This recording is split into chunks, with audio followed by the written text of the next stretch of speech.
Good morning, Facebook family and friends. What's going on? Everybody joining us from all over the world and country and Facebook. You know what it is? It's Saturday morning, FA, Formers Anonymous. We spend every Saturday morning talking about recovery, what it means to us, where it takes us. Um, how do we get to the point where we feel like we're doing something, and how do we enjoy our lives after the massive change that we make when we take that step to be better. So good morning, everybody. You know our co-host, the founder of FA, my bro, one of the biggest assholes I've ever met in my life, Sammy Rangel. You're welcome. We're actually going to talk about some deep shit here today, you guys. So most of us know, Sammy, the most people, right, nowadays know what a 12-step is and know the basics, but don't really break it down too deep and understand it. And you actually wrote some stuff that about the dichotomy of the 12-step program that I'm actually interested in talking about today. Well, let's do it. I don't see where I can comment on the comments. You don't see where you can comment on the comments? Yeah, I don't see like the little text box that allows me to comment. Let me see. Morning, Chris. It's not letting me. It doesn't show where I can say hi, Chris. See, or got permissions. I think so. I think you'll have to actually have your other computer logged into Facebook so that you can. Oh, I got you. Okay, so let me go. I just closed that window, so let me open that back up. I got you. All right, so I'll have to figure out how to make that. While we're doing this, I am still sending out stuff, invites to people. How you doing today, bro? Well, as you know, I can't go into too many details today, but I'm doing great. I feel good. Today's going to be a great day. I'm looking forward to it, man. I got some big plans for today, so we'll talk. I'm sure I'll be talking about those plans later on, but right as it is right now, I've got to kind of keep those top secret plans top secret for right now. So, yeah. But it's going to be a great day. It's going to be a life-changing day. I mean, every day we wake up is a life-changing day if we let it be. I mean, I have had some bowel movements that have proven that to be true. Yes, including yesterday. Well, I am glad to know that your innards are working correctly. No, they weren't. No. I went Monday to Friday with nothing. Ooh. And then as soon as I get on the highway, it's like, yeah, I'm here. I'm ready. What did you get for going on the highway? Getting out the car was a real trick. Right. All right. So you want to talk about the overview that I just shared with you? Is that what you want to talk about? Yeah. Or are we talking about step 2? Because I need to know. What are we doing? Your choice, man. Your choice this morning. All right. Well, let's do a little bit of both. How about that? Sounds like a great plan. All right. I appreciate that. You have grown wise, my friend. Pancha Sancho. You know who Pancha Sancho is? Yeah. I'm done talking to you. Like, I'm just going to mute. Do you know who Pancha Sancho is? Do you know who that is? Your mama. That is Don Quixote's squire. I know. You are Pancha Sancho. My mother actually made me read that book when I was younger. My mom was weird growing up, bro. I went to prison instead of reading that book too. Shit. She had 2 levels of punishment. I either got my ass whooped, right, which was pretty regular in my lifetime, or like by 10, she was making me read shit like Plato and Socrates and Aristotle and Young, and then making me report on them, and only accepting my punishment if my report was good enough. Like, Who does that? Shakespeare. I read all of Shakespeare before I was 12. The Count of Monte Cristo, one of my This favorite books. freaking favorite book ever is Yeah. how I became a criminal mastermind right here, Right, radicalizing the right. shit out of me. And then Don Quixote. Don Quixote. Yep. And the estimable Sancho Panza from Puerto de la Villa. So let's talk about step 2. Pancho, okay. Panza, not Pancho. Panza Sancho. So we all know that step 1 is admitting, that we have a problem, we can't overcome it on our own, and that. Well, hold on. Let's break that down for you. That is how you demonstrate step 1, but step 1 is really about surrendering. Right. And you demonstrate surrendering by the admission of having a major issue. I agree. Right. I think that's an incredibly important point because think of this, right? If you were in a standoff with the cops, or if you were in a battle, if you were in a war, and the other side had won, it was a decisive win, right? It was a decisive win. What's the first thing you have to do in order to let the other side know you're not fighting anymore? You got to raise that white flag. You got to raise that white flag. So you got to surrender first. Like you literally have to come to terms with, and obviously by that time you've assessed some things, right? You've thought your situation. What I would say is you've contemplated the angles, and you realize like it's wave the flag or die, right? Correct. And it takes a certain amount of intelligence to recognize that if you were to surrender today, you live to fight another day, right? And that this is why some of our folks die before they surrender, right? And I can tell you, for those of us who have survived, right? Like, and tell me you don't agree with this, Monte.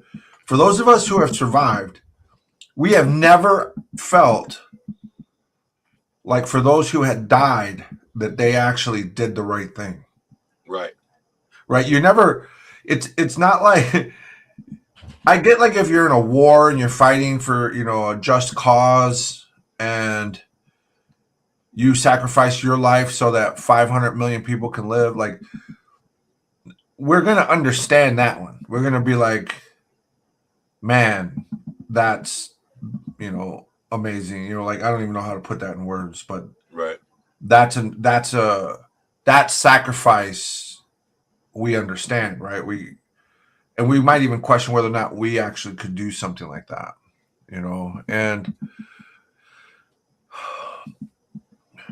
but in this war, it's a pointless war. It's if you've read Don Quixote, how many of his excursions were pointless, right? Like insanity, right? It's insanity. He's fighting windmills thinking they're giants. He's charging into a herd of goats thinking that he's battling with other knights, right? It's insanity.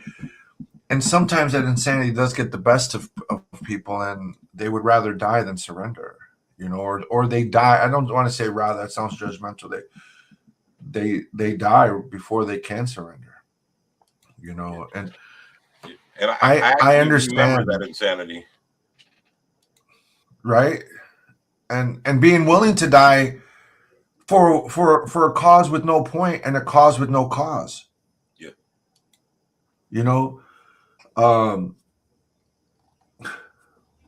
But in our minds, how are we any different than Don Quixote, who's out there fighting these pointless battles and people close to him saying, this is crazy, you're going to hurt yourself, you're going to die, and you just continue to glamorize and glorify what you're doing, right? And you're saying, well, this is the battle I choose. I remember writing my son Eric a letter. He was probably about 2 or 3 at the time, and I had just survived that race riot in Menard, and I actually wrote him and said I'm not going to be coming home, because I should have been coming home in the next few days. I said I'm not going to be coming home, but one day when you're a man, you'll understand that your father was taking care of nation business. Yeah.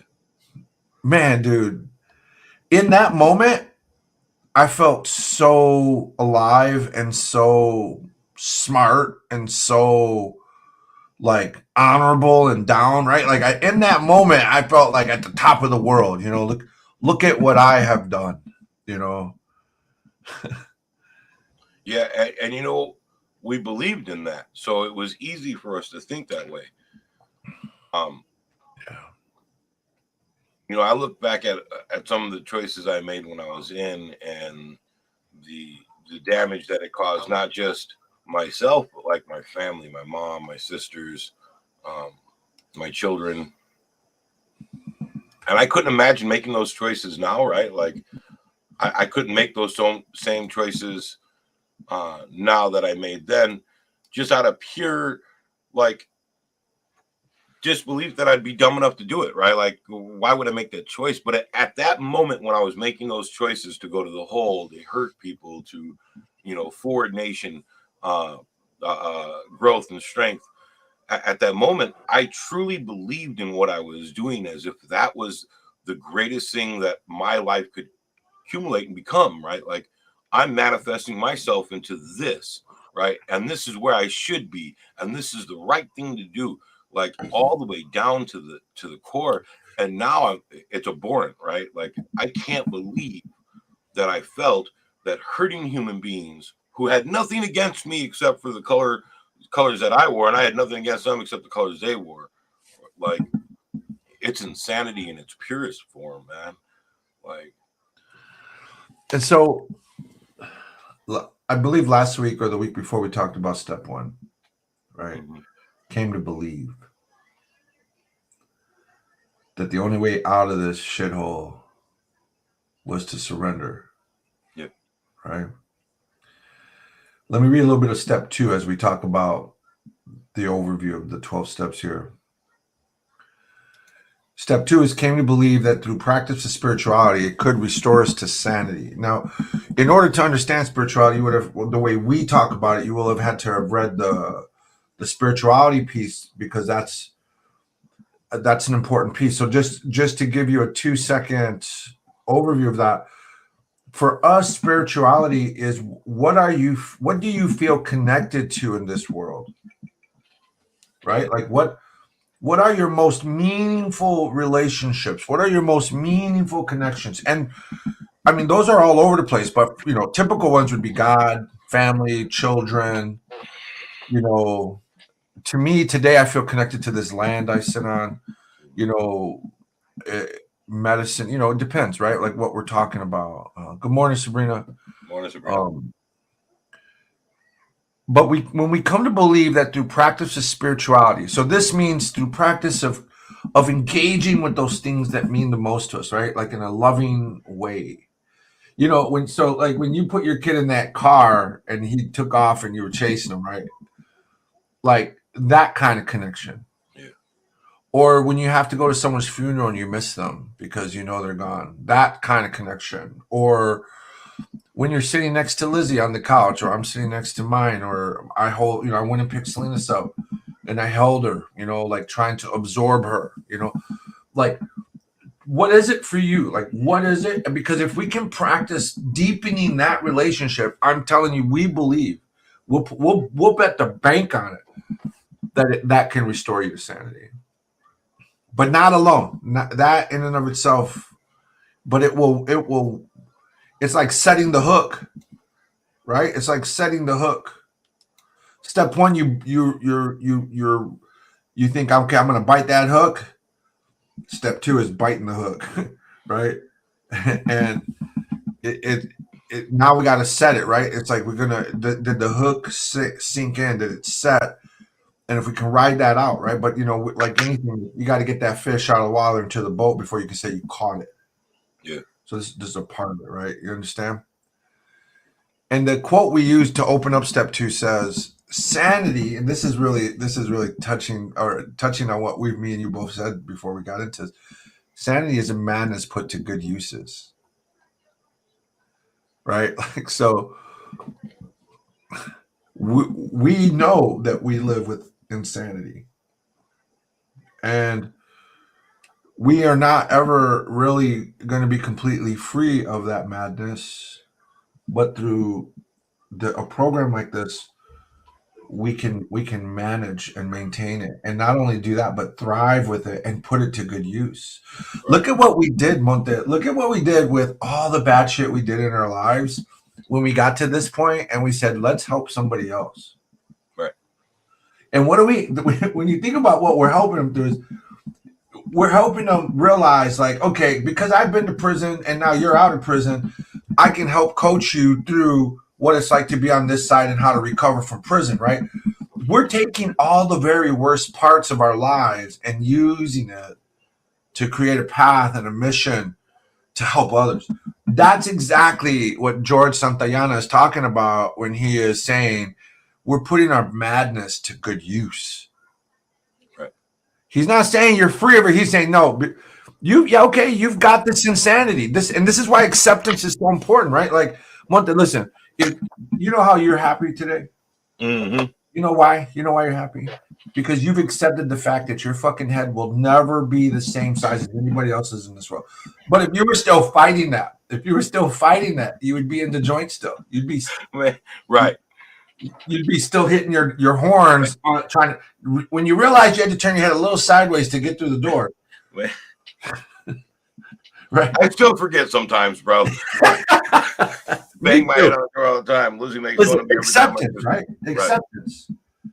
That's in a lot of ways, that surrender is realizing, like, I can't beat this today. I can't beat this today. So you accept that, man. Morning, Ann. Love you, hon. Good Yeah, morning. no doubt, bro. I think early on in my release, when I first came home and we first started talking, you had made some points to me and you had just laid them out there. You were talking about boundaries and then about identity, right? Like when I was early in my recovery, you kept saying, your whole life, everything you post, it's nothing but, I need them so I can read. And I was about to read something. So screw you for making fun of my blindness here. I should have them on to read. Otherwise, I'm going to go blinder. Right. That's my thing, too. And then I'll find myself not using them because I'm an idiot. But anyways, you had talked to me about how I identified myself and the fact that everything I had identified me just as Danica's dad, right? Like, I didn't have any of my own identity, and I was kind of hiding in that identity as Danica's dad, right? That's all I was Danica's dad. Everything, every post, every picture.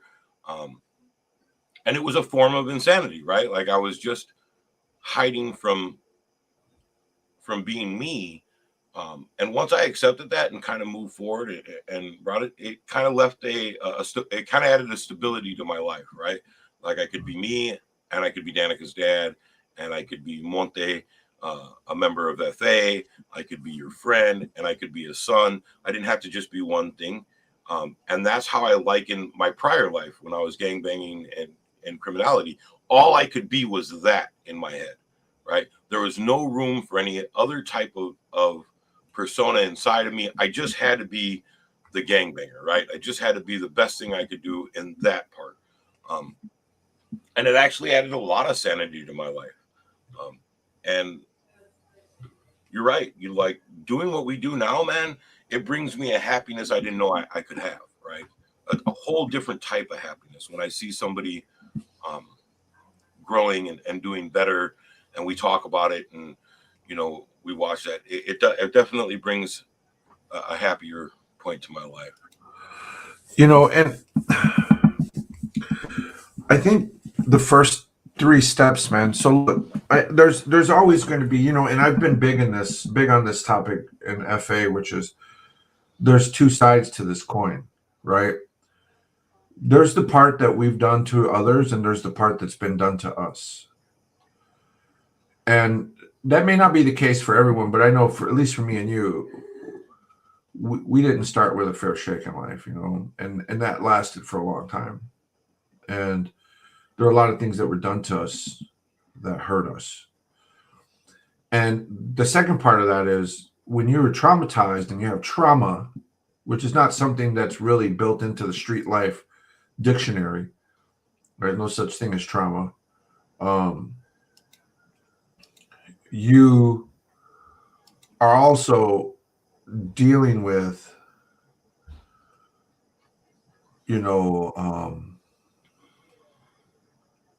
the long-term effects of that. Like me and you probably both still have like PTSD, or what I call, I'm working on with a doctor to change the way we talk about this, but I would say post-traumatic stress injury, right? The injury of what's been done to us, because it's not a disorder. Breaking your arm is not a disorder. Right. It's a broken arm. It's not a disorder. It's an injury. Nobody says, oh, that's a disorder. There's something wrong with you. PTSI is a result of what's been done. Like, putting someone in a cell, for 20 years, whether it's deserved or not is not the issue. It's the fact that there's a real effect to that. And a lot, because we're prisoners and we've been condemned, a lot of the time we're just expected to deal with it as a part of the consequence. But while that might be something important for us to pay the wages of our sins or wages of our crimes, however you want to look at that, we have to, if we're coming back into society and we still care about people as a part of that society, recognizing that we have to help people put their lives back together, not just say, well, forevermore, you're going to be punished by us sticking our foot out in front of you, making it as hard as possible for you to succeed. That way we can prove to me and myself and I that you aren't worthy as a person, right? We can't maintain that kind of lifestyle as a community. So as we think about step 1, step 2, step 3, this is what we got to do as individuals, but the community has to be thinking about what they need to do to help repair, right? And we have to be invested in that, in a sense, because as a community, it's important that we help people succeed, not insist that people fail. Right. You follow me? And so, but I think we get caught up in moral judgment that we want people to fail because we think that's what they deserve to do. But like in any relationship, look, if I'm in a relationship with my girl and we're in an argument, if I have a win-lose mentality, if I want to win the fight, that means my girl has to lose. And if I win, what have I gained? Right. And what has the person who I'm trying to succeed in life with gained? And I don't think we need to find the middle ground. Here's an important relationship tip, side point, pro tip. We always think that the compromise, so we're pushed to compromise, right? Which I think is an important factor, but I think there is something deeper than compromise. Compromise is probably a good starting point when you're struggling to just learn how to fight in a relationship. I'll give some, you give some.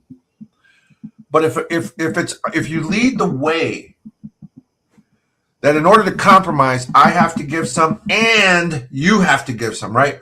Now there's a condition to compromise. And that condition can work against you, right? And I'll get into that in a little bit. But what if I were to engage in this? Do you know? Okay, let me back up a second. Do you know why we yell when we argue? You have any No. idea? It's not because you can't be heard. If I was a thousand feet away from you and you wanted me to hear what you were saying, you would have to raise your voice. So you'd be like, Sammy, right? I'd be like, what's your name? You'd be like, what's your name? Right? The reason we do that, Monte, is not because we can't hear each other, it's because we feel that we're too far apart. Okay, so That now, makes so perfect sense. follow me on compromise. If that, Anthony, that could be it. I'm not Italian. I don't know. I love you, Ann. But if I love you and we're too far apart, and I feel that we're too far apart, what do you do when you see somebody for the first time in a long time? You close that distance quickly. And you're not saying, well, I'm 12 paces from you and you're 12 paces from me. Let's meet in the middle. I'll go 6. Nobody does that. What do? They rush to each other, right? They rush to hug each other, to embrace, and nobody's worried about you doing your fair part to get to me. I'm still, and so instead of compromising and trying to do, meet in the middle, what if all we were concerned about was closing the distance as quickly as possible? And what if that means I'm a faster runner than you? That means I'm going to cover more distance quicker. I'm still going to do it. Like when your baby runs to you, Yeah. he can't match your pace. So, but do you wait halfway for him to? No, you close the distance. So instead of looking to compromise during conflict, we have to be concerned with getting there as quickly as possible and covering whatever distance we can. See, that implies to the other person the value that you have for them. And rather than a win-lose mentality or a compromise mentality, you're more concerned with closing the distance, practicing spirituality. Right. Spirituality doesn't say, meet me halfway. Right. Right. Do you see how step 2 is worked into this here? Yeah. Right? When you practice, because remember, spirituality is meaningful connections and wanting to establish, maintain, and grow those spiritual connections. And so you're got to put as much of your energy and effort into that just right off the bat, man, like just digging in. And who cares?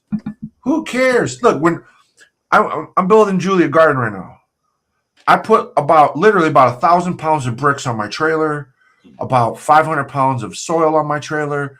And I did not say, I'll do half, you do half. Right. To her bag, I probably move 5. To her brick, I probably move 5. I can certainly double what she carries in a single carry, right? I'm not sitting there like I'm doing more than you. I'm not sitting there pick up the pace. I actually say thank you because I see that's that little bit that she did is a lot less than I have to do. Right? See how I value her portion of the contribution, and she certainly values mine because look, here's part of the secret sauce, right? When she sees me doing more than her, in a sense, that I didn't just wait for her to catch up, she recognizes that.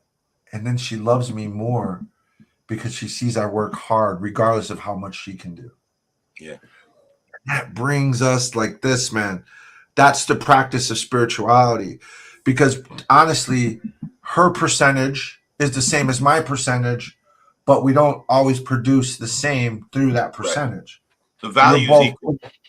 We're both putting in equal value based on who we are in our relationship. Yeah. Do you see? When we practice, that's just a great example of what practicing spirituality, it just deepens your ability to recover. Think about that. Recover in life, recover from. I think step 2 is we believe that we come to believe that we can restore our lives.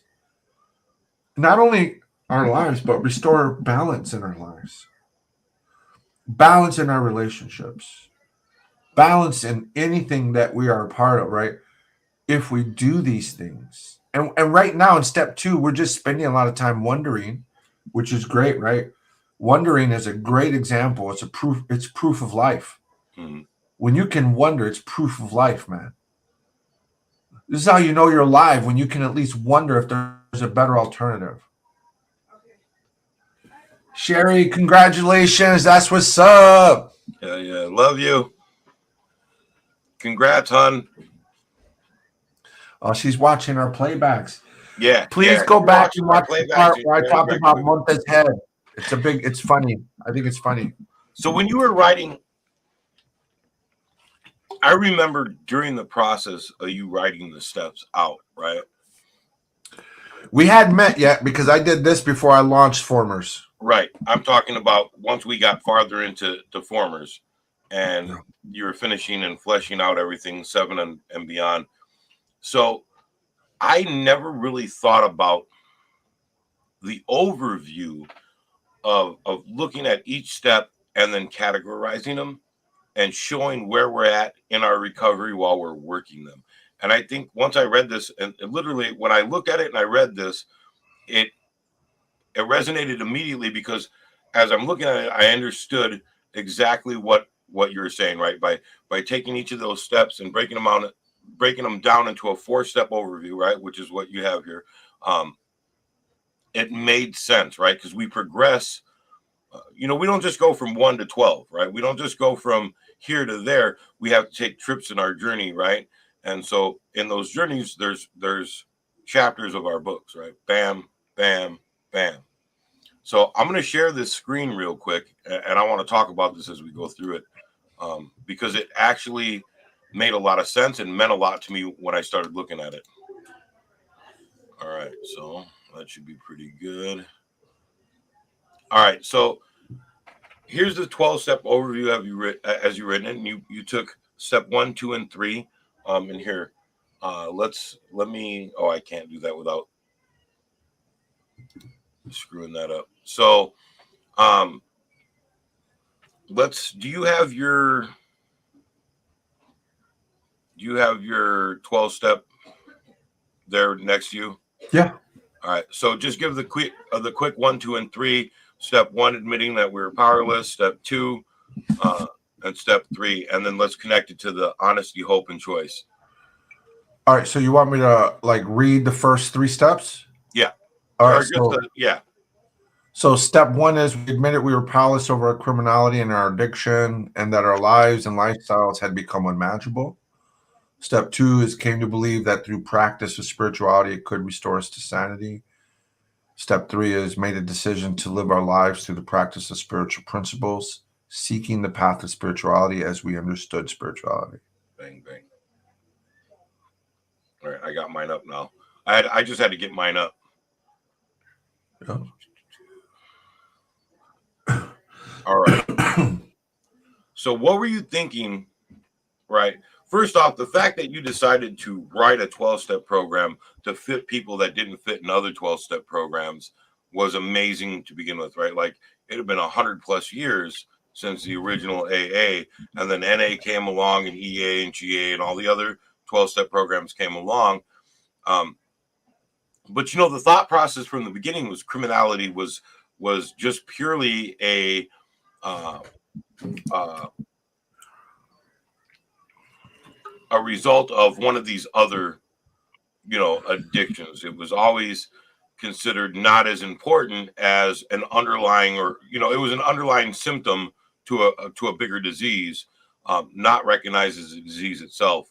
So when you recognize that and you decided that since you couldn't send people, and most of us know the story, but we should talk about that at another point and do a whole story on that, right? Recognizing the fact that there is this whole group of marginalized people who couldn't really get treatment for their problem because nobody recognized their issue, right? So then you get into writing these steps and you decide we got to do something for us, that we can all connect with. You write the steps. What made you decide that you wanted to list them like this, where you broke them down into 3-step blocks to show what we were doing and how we were doing it, and then let's talk about it.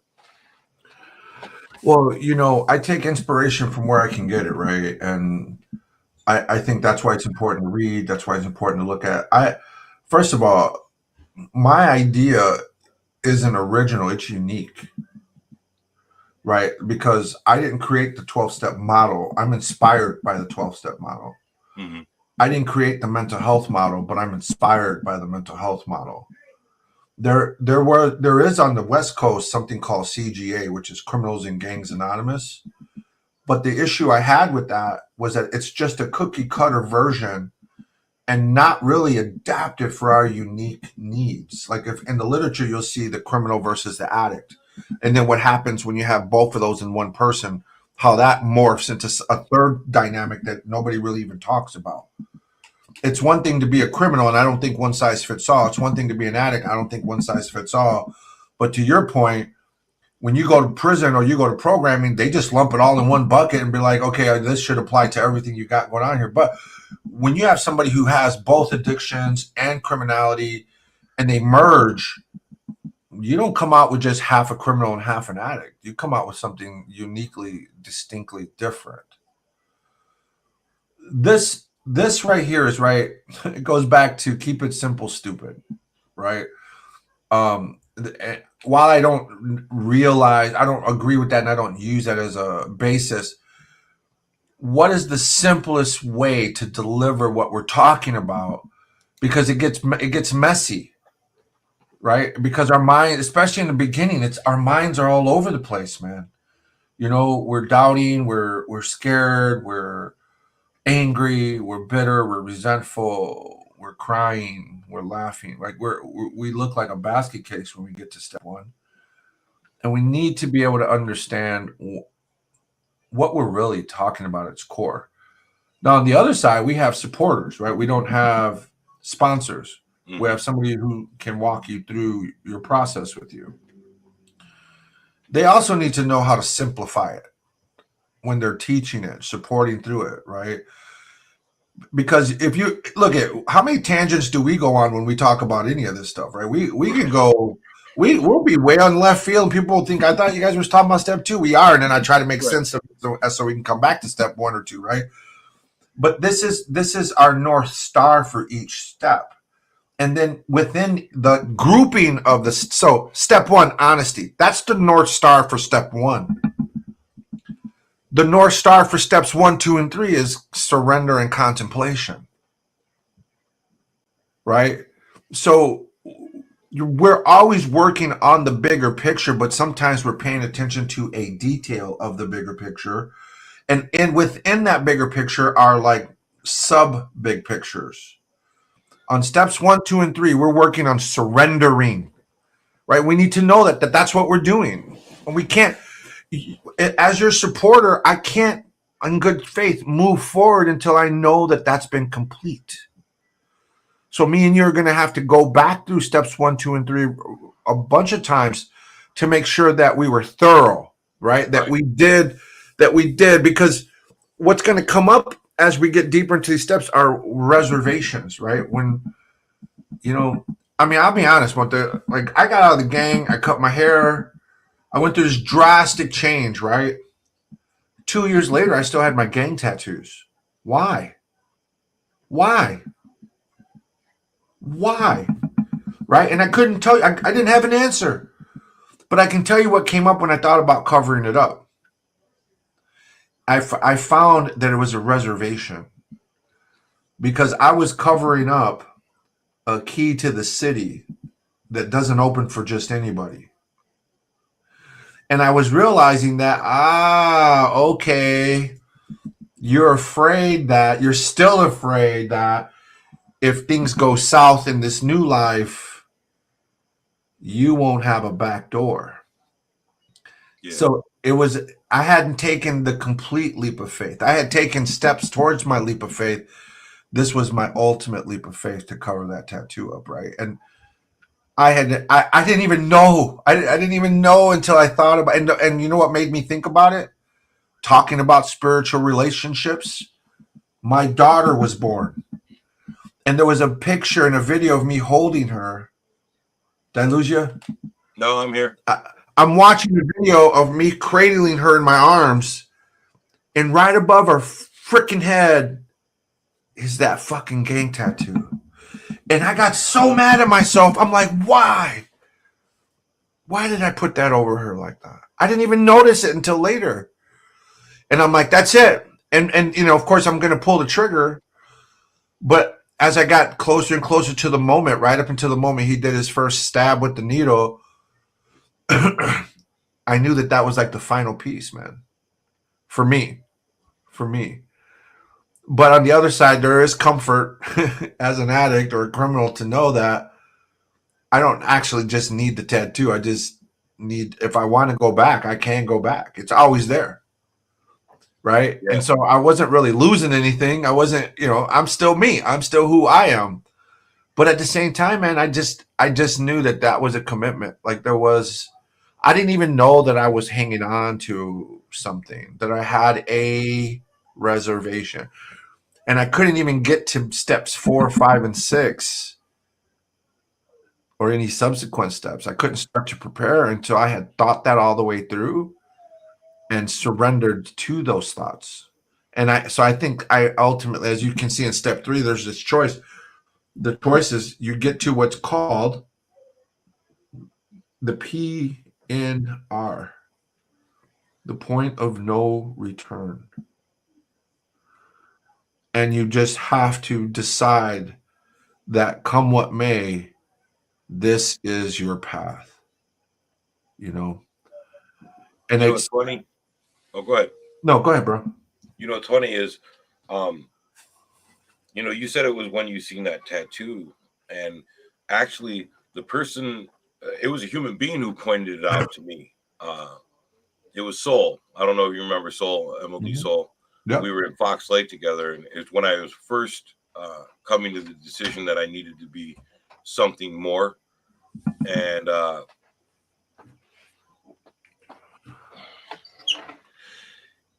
he had stated one of the rules of life, and he was like, "Listen," he was like, "We're opposite ends, but I respect you and you respect me." He was like, "You know the rule. You can't live two lives. Choose one or the other, brother." And that's all he had said, right? Left it at that. And I thought about it that night. Like, did I still want it to be, you know, a gangbanger or in that life, or did I want to try to be something more, right? And that's what he had said before. He was like, you know, I was working in the school, I was a tutor. I had to choose between the person I was becoming as a tutor, right? Because it meant a lot to me when I helped people, even back then. Uh, or did I want to be what I had always been? And so for me, that was my opening eye, right? Like, okay, you know, I got to be something better. I can't live both lives. I have to move forward. Um, and they weren't there for me anyway, so it didn't make a difference. You know what I'm saying? But yeah, yeah, surrendering and contemplation. Like I never thought about those three in that way until I had read this. And you're right, right? Like that describes my first three steps perfectly. Like surrendering and then thinking, right? Thinking, do I want to do this? Can I do this? How do I do this? Where do I go from here? Right? Am I worth that? Like, is the world worth that? Like, what do I need to do? So I think that's pretty amazing, bro. And I think it's pretty amazing that it got written out. I still think it's amazing that it took so long for someone to see it that way. Yeah. I'm Don Quixote facing adventures. Uh, You know, Don Quixote said something that will stick with me forever, man.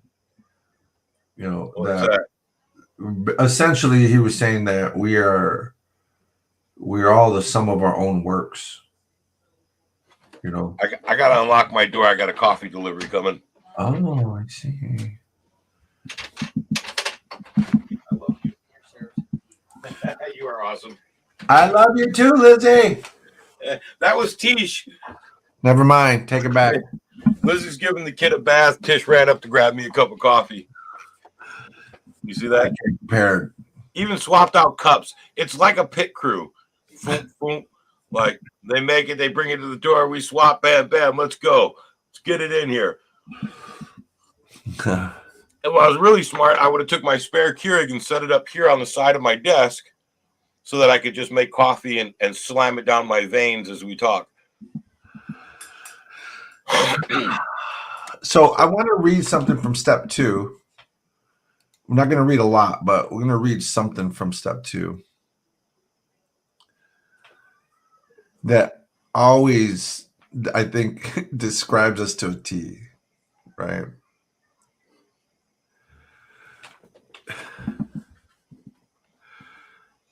I think the one that stands out is step 1 helps us to come to terms with our fall from humanity. Like, you really got to, and that's when you realize that's when, for the first time, maybe in ever or for a long time, that you have to come to terms with the fact that you have hurt and ruined everything most dear to you. And then at some point, most dear to others as well. You know. But here's it says, what others call rock bottom for formers call the beginning of our fall. So when somebody has hit rock bottom in another way, we're like, oh, we're just getting started. We're at the same level talking about we're just getting right. And it says once at the bottom of the crater, once you've hit rock bottom and you're on the crater of that blow, right? We realize we can dig our way even deeper into our own personal hell. So you go to the hole and that's supposed to be it. And then you discover they put a basement in the prison. Yeah. For those of you who want to continue to dig, right? To compound matters even more, we throw the rubble we dig and throw it back on top of ourselves. So we're simultaneously digging and burying ourselves deeper and deeper and deeper. That's insane. Yeah. And you know what? We don't even realize when we're doing it. Like, we just keep going, right? We just make it a part of our daily life. Man, I really like this. It's like someone else wrote this. In turn, once our humanity was given away in exchange for a life of insanity and treachery, so did the value of the lives of all the people, places, and things around us.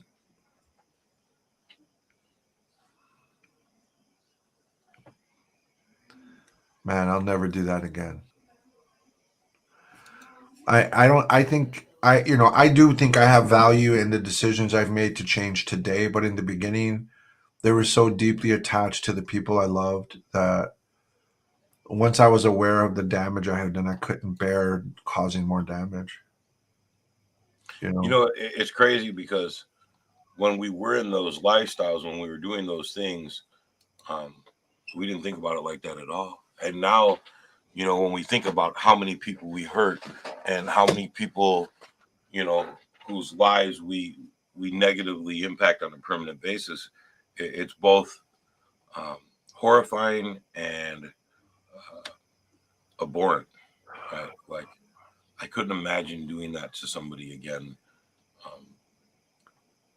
for any reason except to protect myself or somebody I loved or somebody who couldn't protect themselves. Right? Like,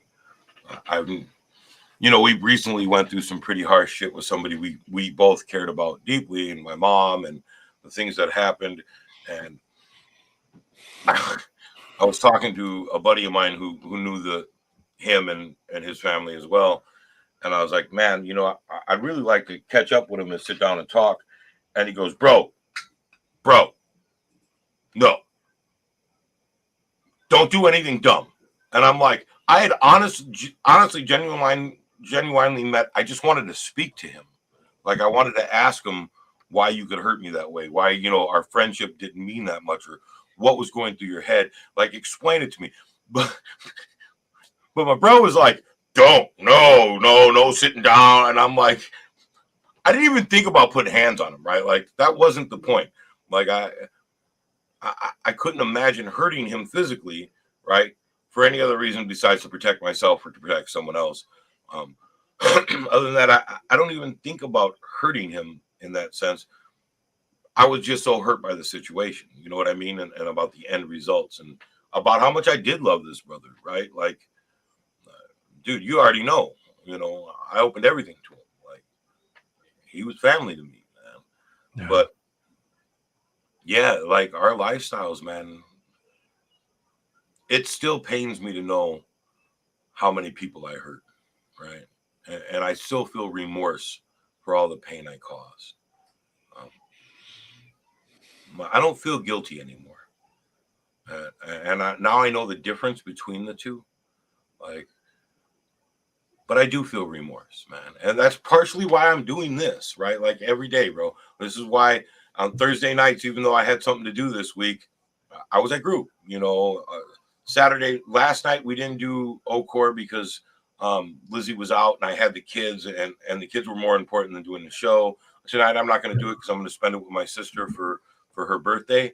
But even if we had did this, if we had did my sister's celebration last night, and we're still doing it, I would be here today, right? Like, this is my responsibility, right? Like, I have to continue for my sake, spreading the word and being a part of recovery and trying to make our world better, right? Like, I have to. It just sucks. It just sucks that I'm stuck with you, You're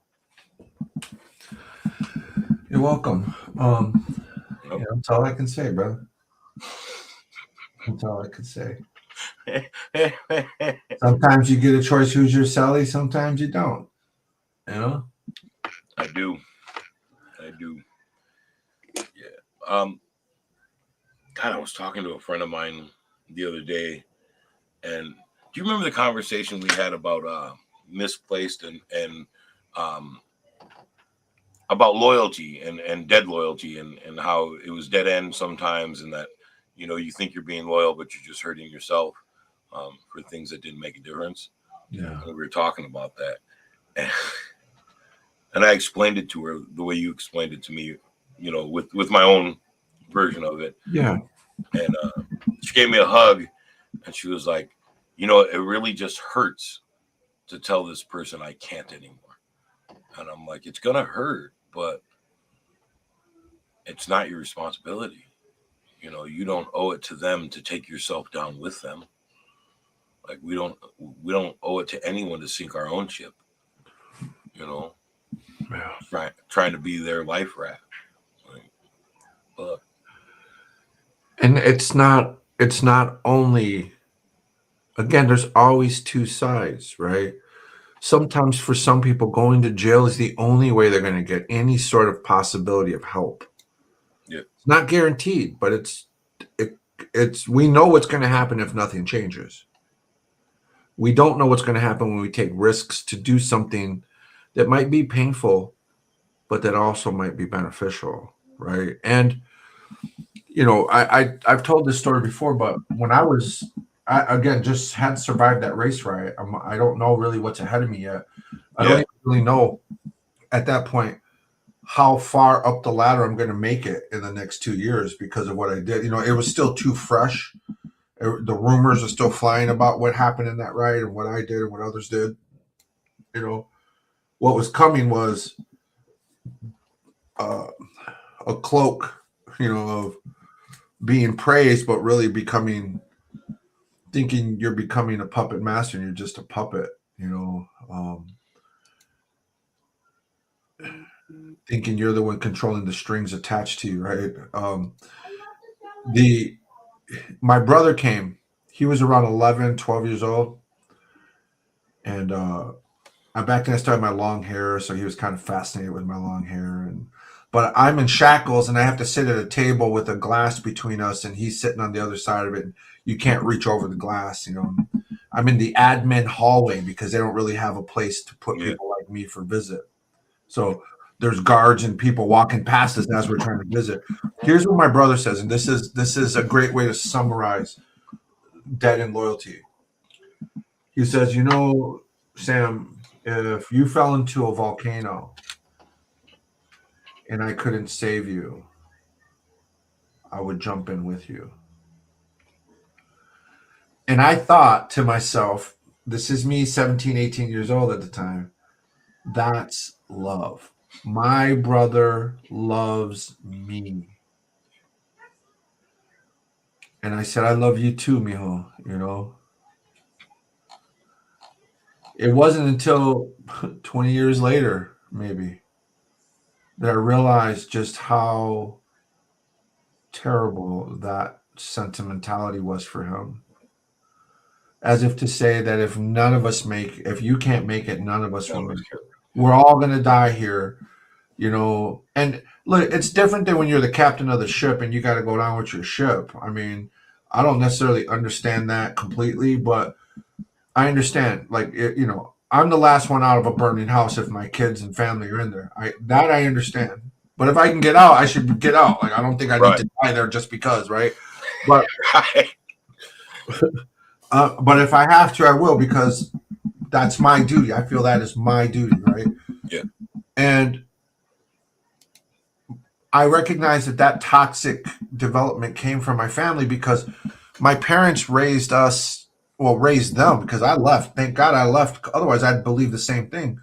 My parents raised them to never leave the nest, to always be dependent on my parents, so that they'd always have to look to my mother for is this okay to do or not to do? How should I think about this? What do you want me to think about? Versus having their own mind to determine for themselves, right? To be themselves, to go on and exist. And that's a great example of dead end loyalty. And it feels like love, but love doesn't lead to the ruin of all. Right. It should lead to the advancement of all. Right? So to your friend, it's we're blinded by toxicity because no one's ever helped us define the difference between healthy and toxic. We think if we feel it, it must be healthy or it must be right, not recognizing that the basis or the formula of the basis of what we think could be toxic in nature. Like, we all have to die here. Right. To make it. And even Julie's helped me with this at some points. Julie came to me one day and she said, I can't do this anymore, Sammy.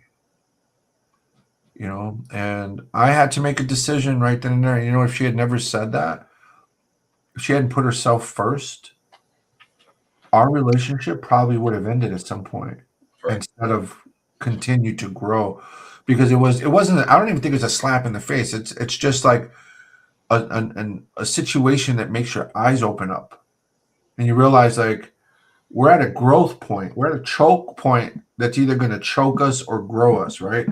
And you have to figure out how to adjust. And at that point, I had to determine whether or not I felt I could make the change that I thought she needed me to make, And I filtered that through what was best for me, what was best for my children, what was best for her. And for a long time, I thought the best thing for her to do was to leave me and my kids to suffer. But yet here she was saying, I'm willing to help. And as long as you can do this part of it, I can do this part of it, which was basically taking off the shackles of mistrust.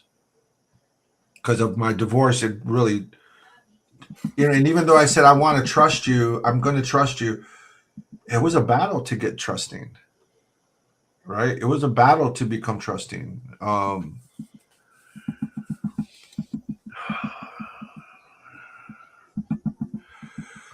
I hear, you see what Jane is talking about. Yeah, I'll be honest. Hi, Jane. It's good to see you. Hi, Jane. Thank you. Jane's out way, way up north in Canada somewhere. This is not unusual. The anger, when you are released from the chains that bind you, right, and you escaped. Not that somebody came and unlocked the key, like you escaped, right? you've got a lot of feelings to process. There's nothing wrong with your feelings. And there are reactions like what you're saying, snapping, right? That's not something you want to do. You just find yourself doing. Go back to basics, right? Step one is good for this because step one, look, your first step one was probably about a substance, right? Or a behavior, right? It was when you first did your step one, you probably were real focused on getting, something in order that seemed like it was an external problem. But to be honest, like when you go through something traumatic like a divorce, guess what you got to do? Apply a step one to that, and then a step two, and then a step three. What about when you lose a job? You got to apply step one, right? Because I'll tell you where frustration and anger and resentment come from. You ready for this? Because this is a bomb. This is a bomb, man. This will alter your life. It comes from the inability to accept the limits of your control. We're only this mad, only this frustrated, only this resentful because we cannot accept the limits of our control.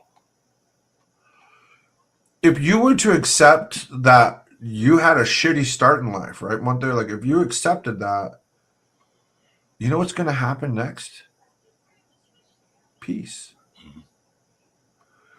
It's not like you're giving up the righteous claim to your wound. The claim is valid. It's legitimate. What happened to you is legitimate. But I'll be honest, man, we're chasing. This is where I wrote my book. This is why I wrote my book, the Forbears the Myths of Forgiveness, because we're chasing what's owed to us, which is a legitimate debt, not realizing that the payment doesn't exist. Right. Right? We want the book settled, right? You owe me for raping me, for beating me, for abandoning me, for starving me, whatever. But what can they give you in return? Like, what can my mom give me for any of that? Like, Nothing.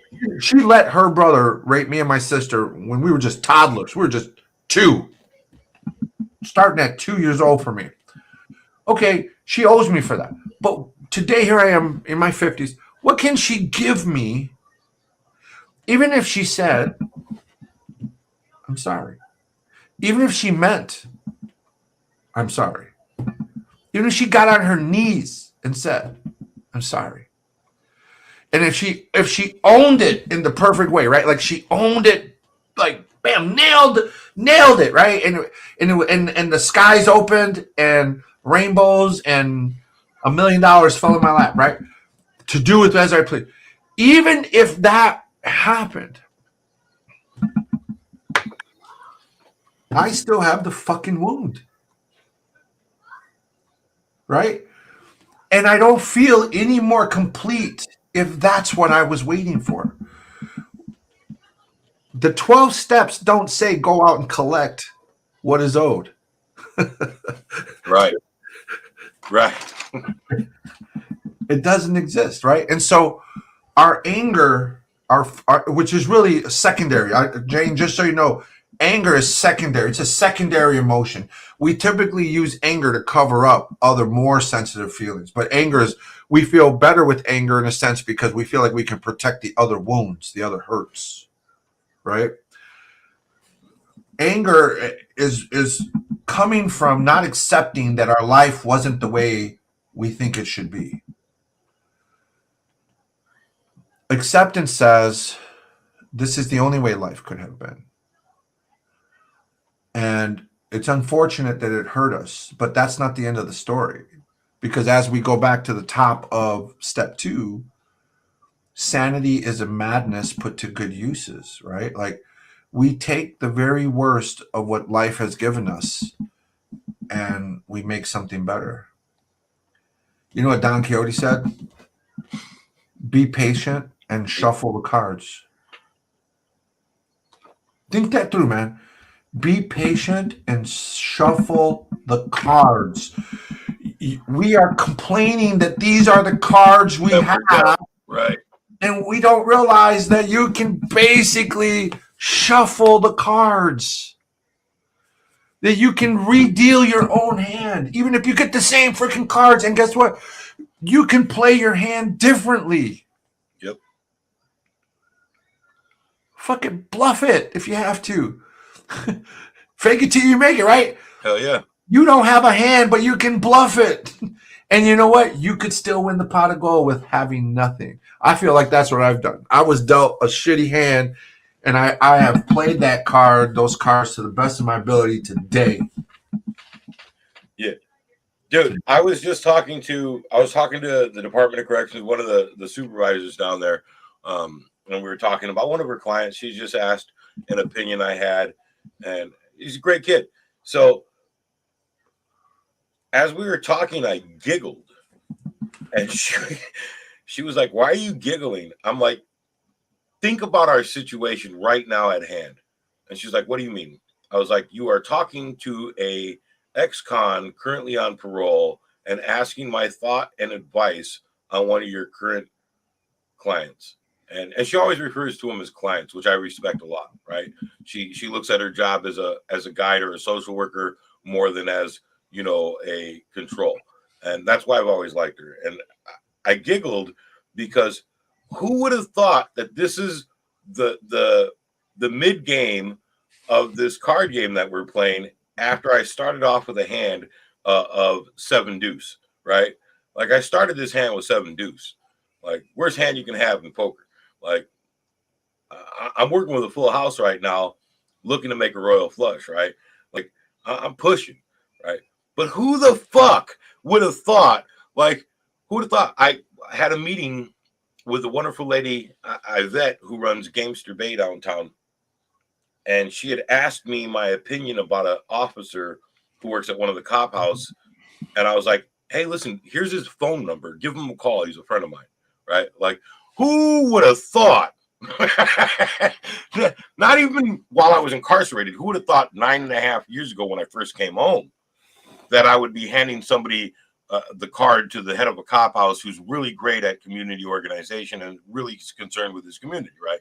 Like, who thought that those hands could come from the deck of cards that dealt me the hand I started with, right? Like that fucking shuffle, bro. But yeah, fake it till you make it, because in the beginning I was fucking lost. And that's, I mean, when you see that step 2 is about hope, right? Let me tell you how simple hope is, how it can be demonstrated. It's the difference between looking at the damage in your hands, right? Like just seeing this damage and just a slight shift away from it. Like you just take your eyes off of it for a second and you look around you. If you didn't have any hope, you would never take your eyes off of that. And so this is how you can determine if you are practicing hope, is if you can for a second lose sight of your past. Just for a second. So Jane, whatever you're mad about, take your focus off of that for a second. Like that's the goal, right? To be able to look at something else other than your past. And other than your shortcomings, right? Because you're saying I feel like I'm messing up because I'm so mad and I'm hurting people. I'm snapping at people. In order to have hope, you got to lose sight of the shore and you got to look for the other one across the pond, right? When you look at an ocean, you can't see the shore most likely of the other side, but you have to look as if you can. Right. And then you got to remind yourself, like on the other side of where I'm looking, is somebody looking back at me, looking for the same thing I'm looking to escape? Can you imagine being two people stranded on an island and you're 100 miles apart? You can't see each other, but you can see the island and you're like, that's where I want to be.